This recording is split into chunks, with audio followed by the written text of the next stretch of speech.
We're in action. Good morning. Yep.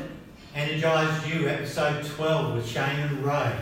So we had a great topic today. Yeah. And I think this is one that's so relevant to everyone. And it's the idea, the concept of disease. Now, disease is something that's bandied out there a lot. People usually think of disease as getting something like cholera or chickenpox. Yeah, so the great sort of big ones out there. But disease, if we really look at it, is simply something that happens to us as an individual and also as a society. But we want to look at today, what does disease mean for you? So disease is really a state of dis-ease, a state of uneasiness in the system. And look, this term, the etymology of this term was that back in the 14th century, in fact, this is when the word first came up, and we were just talking about a lack of something, a missing, something deficient in the system that made you not in balance. So Shane has been a long-term professional athlete and an athlete all his life, and he's an entrepreneur and a businessman, and so he's had lots of injuries that occurred to you. Yeah. So what I find as a therapist as well is people will sometimes get an injury or a condition, and this becomes a dis-ease, a state of imbalance. Yeah. Because what Shane is always wanting to do, just unconsciously, is return to what we call homeostasis. Yeah. So that's balance in your system. Yeah. Now, you do that consciously as well. You don't feel well, so what do you do if you don't feel well? A rest. Rest. If I don't feel well, it depends whether, and this is a super interesting topic because it does go physical and it does go mental as well. And definitely I want to talk about the mental side more of it. But for me, like if I don't feel well where I'm sick and I know I can't, like if I'm like got the flu, then it's rest and recovery. Now, if I don't feel well because of something happening in my life, girlfriend breaking up or whatever, one thing I've always turned back into is focusing my energy into my training to get to that thing. So, like for example, if I broke up with a girlfriend, someone passed away in my family, there's a moment of mourning in that. But for me, and this is something I've trained myself, I know for me, there's one thing that always pays me back, and that's my health. Yeah, absolutely. My health. So I then will focus on, my martial arts generally. That's when my health. What I'm eating, quite common, I'll make a visit to the naturopath, you know what I mean? When I'm in a state of sort of not feeling 100%. Yep. But I think it's going inward, do you know what I mean? That's really important for me, you know what I mean? Like, most people go the other way, they go to drugs, alcohol, not exercising, doing, things that really cover up the problem, which is probably festering the plaster. They fester the disease, they fester it, they really don't deal with the core problem, they throw a band-aid on it and it gets worse, you know what I mean? It's like quicksand. I just call it emotional quicksand. And it's so funny, with my job, 11 years, nearly 12 years now, is, it's like people come to a state, they get into a state of where this disease, it's so interesting, we spoke about this yesterday afternoon, and it's so interesting how people react to it. You know what I mean? I think that's for me, from my end. I mean, I want to add your 2 cents, right? But I definitely want to talk about, for me, talking about disease being more of a mental state is, I was having a conversation the other day. I think the next person to hire at my gym is actually a psychologist. You know what I mean? It's super interesting because mindset, how important it is with disease and the impact that disease has on people's heads, it's fascinating. You know what I mean?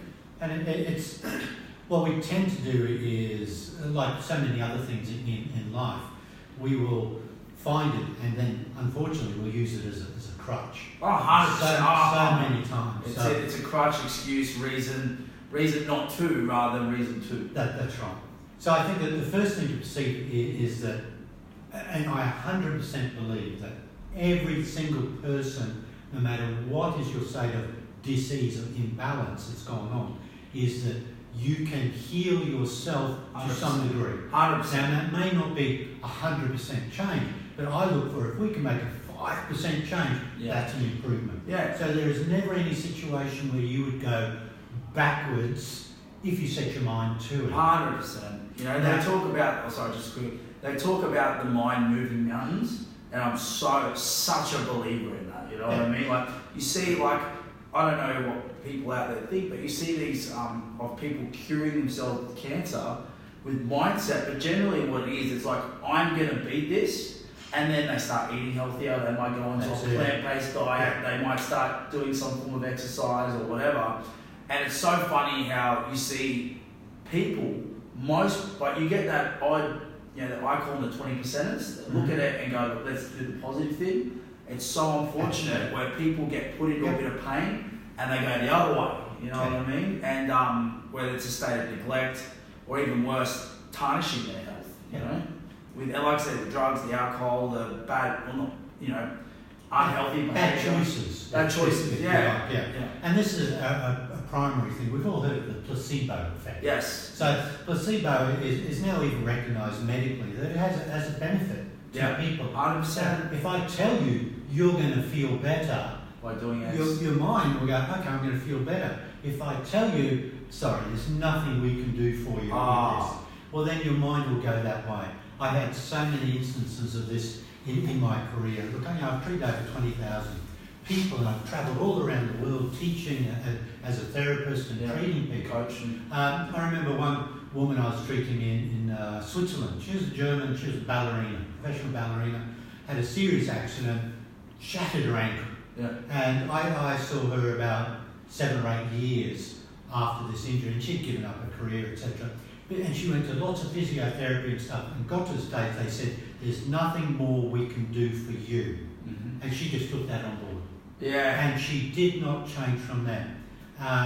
And I gave her some treatments, and she started to feel the ankle, and she started to feel, and I spoke to her about, of course you can heal.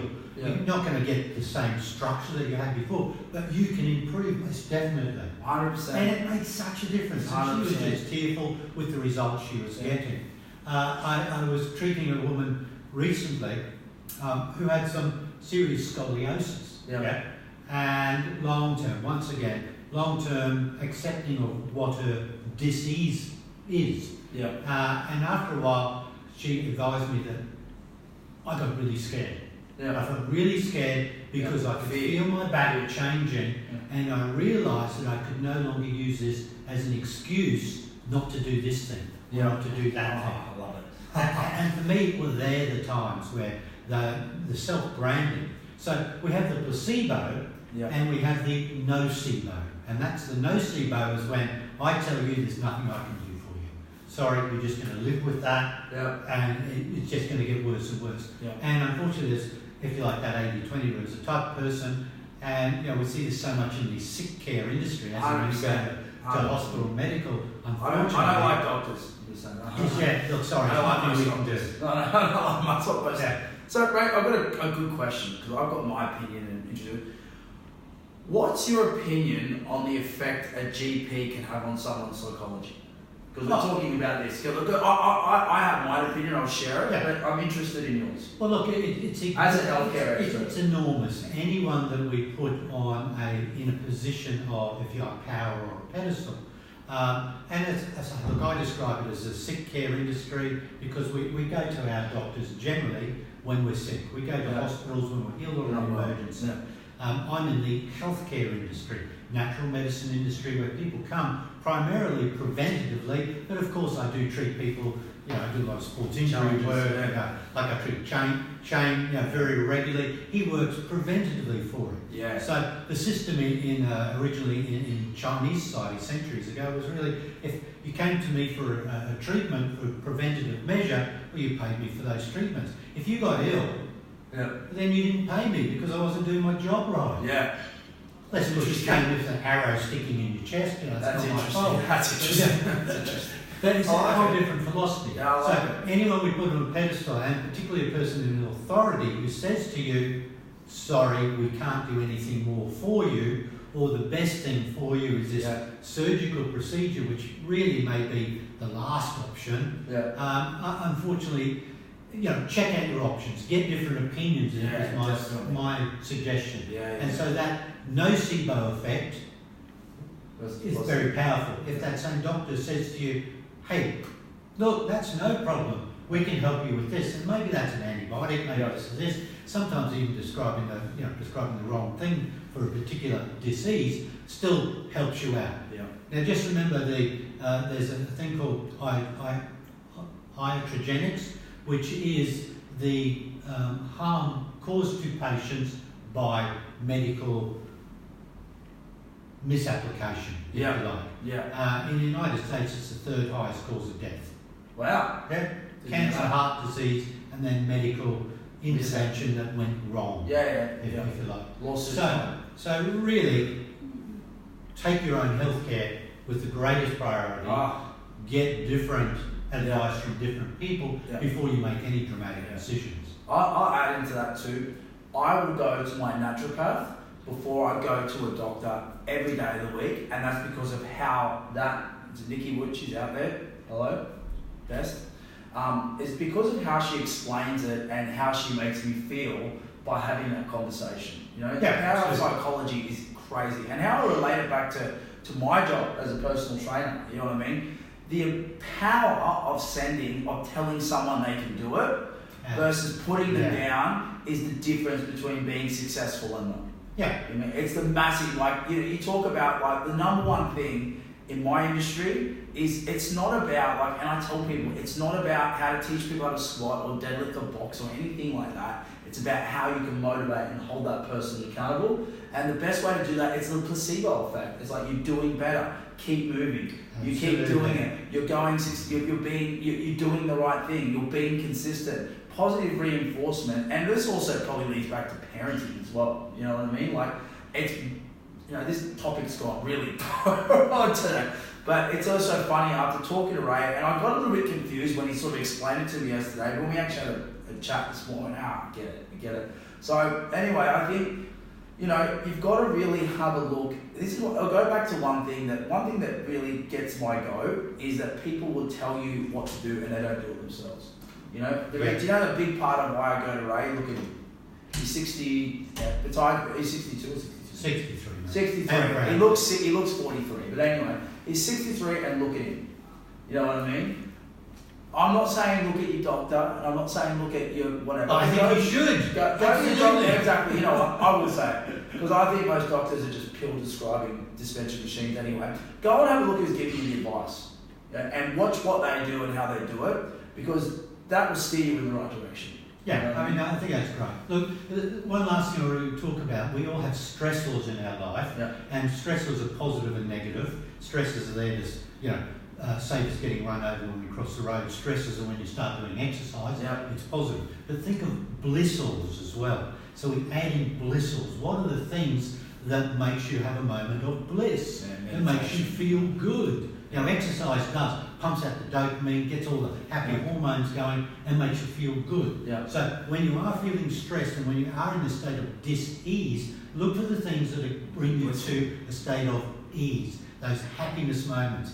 People, surround yourself with positive, blissful people rather than negative people who are going to cut you down all the time as well. Love it. So anyway, Ray, we've got to wrap this up and this time up. What a great topic. I didn't realise it was going to go there. But guys, we got a couple of PMs last week about content, and this is what this come up with today. Please comment underneath. Let us know what you thought of today, and also, guys, give us a 1 if you're watching live, please, and give us a 2 if you're watching this in your own time, just to see if people are doing this on the live stream. But we're going to leave it at that. We're going to go next Thursday. Please let us know what you want Ray to talk about, and I can add my 2 cents as well. Awesome. Besides that, happy Thursday. Have a good day. Go out there and live longer, younger. That's it. Bye.